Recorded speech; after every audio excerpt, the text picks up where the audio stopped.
You guys tend to measure yourselves against yourselves as opposed to the opponent you're playing. How do you think you're doing in that regard through this series? Pretty good, Doug. I like the intensity we're playing with. I think we're taking, most possessions pretty seriously, right? Not really paying attention to the score. We're playing defense with some intensity and trying to, do the coverages and execute the game plan. And I thought offensively tonight we made really good choices. I thought we could have probably made some more of those shots, especially some of the driving, things that we just maybe didn't quite put enough effort into at the end, but it was the right shot to take within the sequence. So I was pretty happy with that, Doug, at both ends tonight. And so far, for the most part, in the series. Serge comes out and he misses his first 4 shots, I think, but he stuck with it. Then he made like 8 in a row, 3 threes. You sort of speak to his development inside of a game. Well, he's first of all, Doug, he's playing, very well. He had some great scrimmages and a couple really good games, and we know he's shooting the ball better than ever, in his career without question. He does tend to be a late game guy too, right? He's a guy that, I remember Rex used to tell me this, Rex Kalamian, all the time, because Rex had him at OKC, and be saying, Serge isn't doing much, sir. And he said, just wait. Serge is a late, he'll get going, and he does that a lot. So it's an interesting part of who he is, and you got to stay with him sometimes because he does make some big plays at both ends of the floor late or middle late, if that makes sense. It does. Thanks very much, Nick. Appreciate it. Thanks, Doug. I'm going to go next to Michael Grange from Sportsnet. Hey, Nick. A couple of things. Congrats. Did it feel like a road game? You were kind of speculating on it before the game, and so when you got out there, did you feel like you were at the Barclays? Not really. I mean, obviously, didn't feel like we were there. It did get a little loud. The crowd noise seemed a little louder tonight than I'd noticed it before.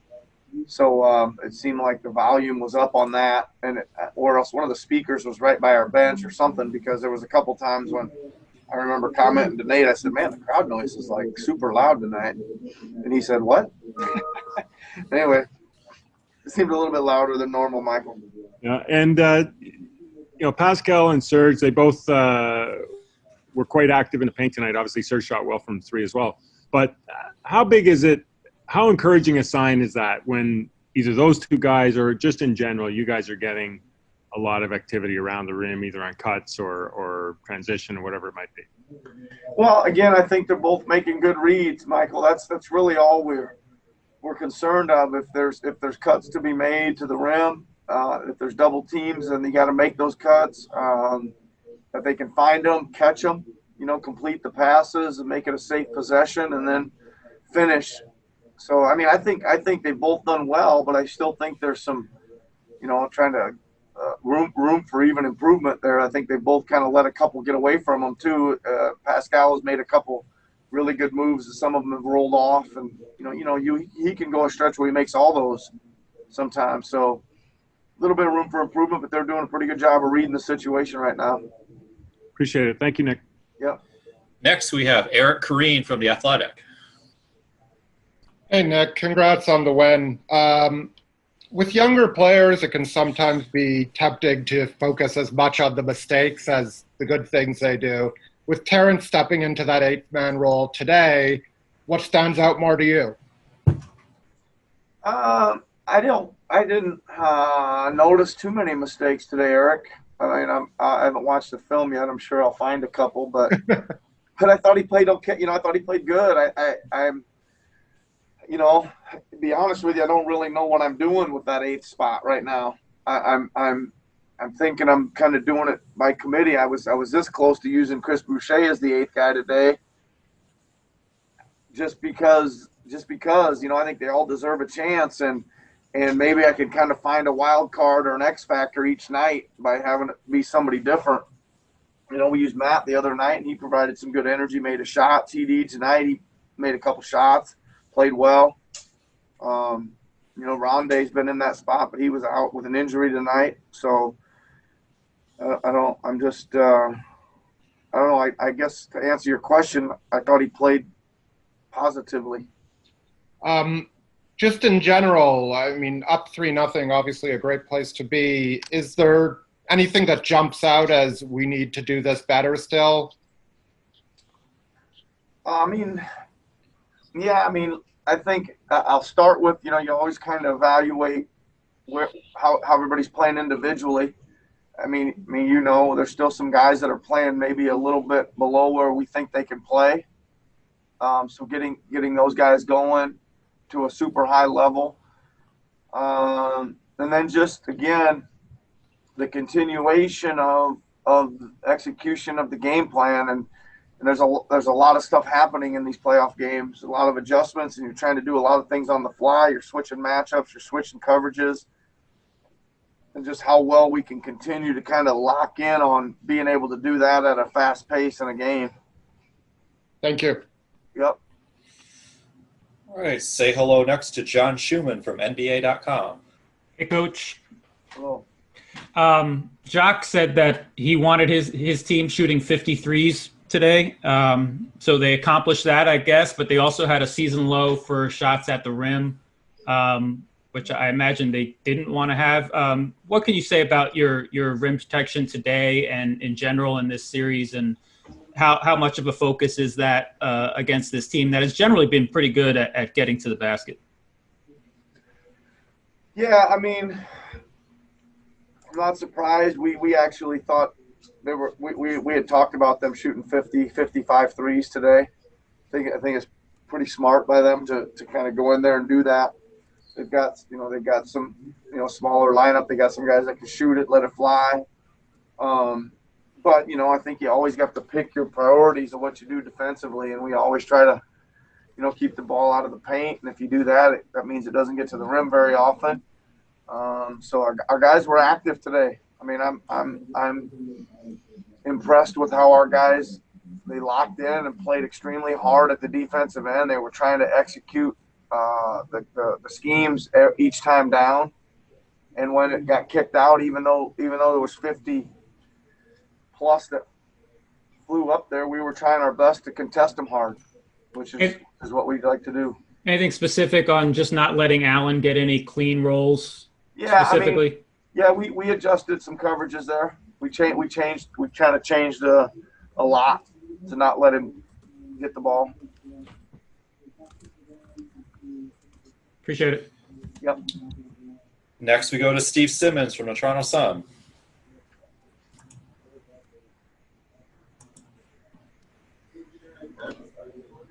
Try that again. There you go, Steve. Yeah, you're good. First time to go up 3-0 in a series for this franchise, although you won 5 games in a row last year in the playoffs. What matters more to you on a day like this, winning the game or how you won the game? Well, always winning the game. Steve, I always say that this time of year there's no style points. I mean, there isn't. I mean, we didn't get any style points in game 2, but we found a way to get up 2-0, and without that we wouldn't be here at 3-0. And the other thing is I just want us to play hard, Steve. You know, I just want us to come in and take it like, you know, the game that means a lot this time of year. It is a skill of learning how to play hard each and every playoff game, and that's it. Win it any way you can and play hard. Put your best effort out there. In Olympic sprinting, you often see this quarterfinals and the semifinals. You see like a best sprinter in each of those races, and then they come together in the finals for this amazing race. Is this what we're looking at here? I don't know. We got a long way to go. I just want to win the next No, one. I mean into the next round. I mean. Yeah, I mean, I think again, we just want to get this one. I think getting the 4th one will maybe give us a day or 2 extra rest, and I'm really happy with the kind of top 7. They're going to play a lot of minutes for us, as you know. We played it that way last year, and I think taking care of business will help us. Next, we have Bruce Arthur from the Toronto Star. Nick, in terms of you talking about how they locked in today and trying to play hard, how many more levels, how far is it between this and kind of your peak performance? Because you haven't had a ton of run up into the bubble, and you guys have played at the highest levels in the league at times this season and last season. How far are you from here to there? Well, I don't really know, Bruce. But I do know that this group of guys hasn't been healthy all year, right? So I think that we're finding that this group's pretty good when they're healthy, and maybe not dominating or anything, but this group will find a way to win a lot of games. Again, there's some individuals that could play a little bit better offensively, I'm sure. I think today, again, I haven't watched the film yet, but we made a lot of mistakes in game 2 from coaching. You know, we called the wrong things, from matchups to executing in the game. We really blew a few coverages really, really bad. As you guys saw, there were lob dunks and guys all alone, and you know, we missed some things tonight. I don't think we did that nearly as much, but I have to watch the film first. Thank you, Nick. Yep. And last question is going to go to Louis Zatzman from Raptors Republic. Hey, Nick, in the first half, you guys were up double digits. Fred stripped Karras out of bounds and clapped in his face and was really talking. I mean, we talk about guys stepping on opponents' throats a lot. Is Fred the type of guy who really wants to kick an opponent when they're down? As a good thing, I mean. That's an interesting question, Louis. I think that, listen, Fred is a big time competitor, right? And he is also a big time leader. I'll give you a good example that kind of points to your question. In the halftime huddle, as we were getting ready to go on the floor, you know, he grabbed the guys real quick and said, "Hey, they're coming out fast and hard, and we got to come out faster. We got to come out hard too. Like, you know, get ready to run with these guys because they're coming out. You know, so, you know, he's coaching that part of the game a little bit, you know, and that kind of goes to what you're saying. He wants to compete, and he wants to keep everybody sharp, and he wants to keep playing to win at all times. The guy's a big time winner, man.